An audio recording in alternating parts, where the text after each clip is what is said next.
Interest rates go two different ways. Let's talk about the first way. The first way is if you have a credit card or you have some type of credit. So you're borrowing money and you're paying for the ability to borrow the money.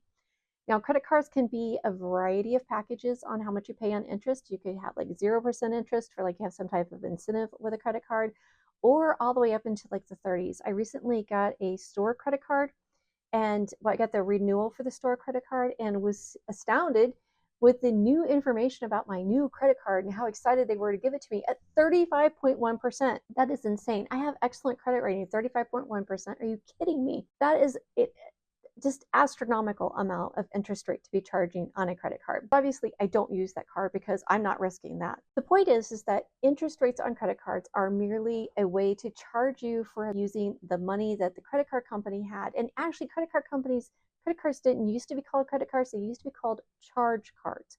But they wanted to change the name because they wanted to change the perception of the card. So they moved to from charge cards to credit cards. So it sounds better, because credit sounds a lot better than charge. The interest rate that's charged on a credit card, you have to pay. If you don't have the credit card paid off within the time period from the time the statement comes out to when your payment is due, which is typically like about 28 days within like a charge cycle, then you owe the interest rate divided by 12 times what you have still on the credit card. And obviously you can see 35.1%, that's a huge amount of money to be charging.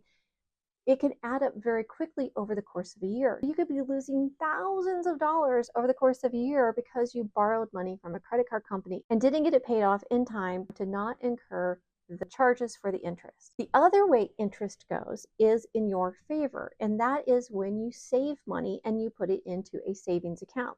Now, there are a couple of different ways that you can look at savings accounts. Savings accounts come in all different varieties. You have your basic savings account like at a bank, and you're going to earn a like abysmally low interest rate on that. It's going to be just abysmal.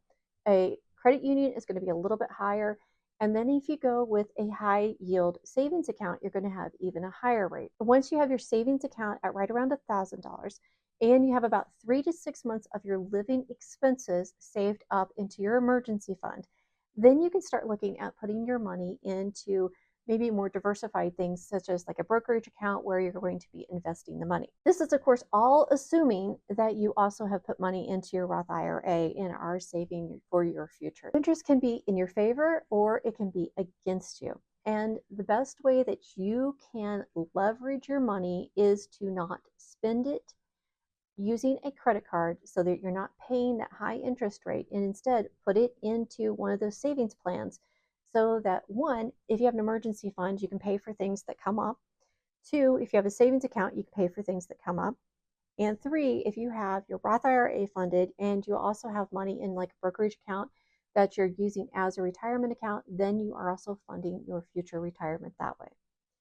That is a much better way to spend your money. You're going to wind up saving yourself potentially thousands of dollars a year because you're not spending that money on interest charges and late fees.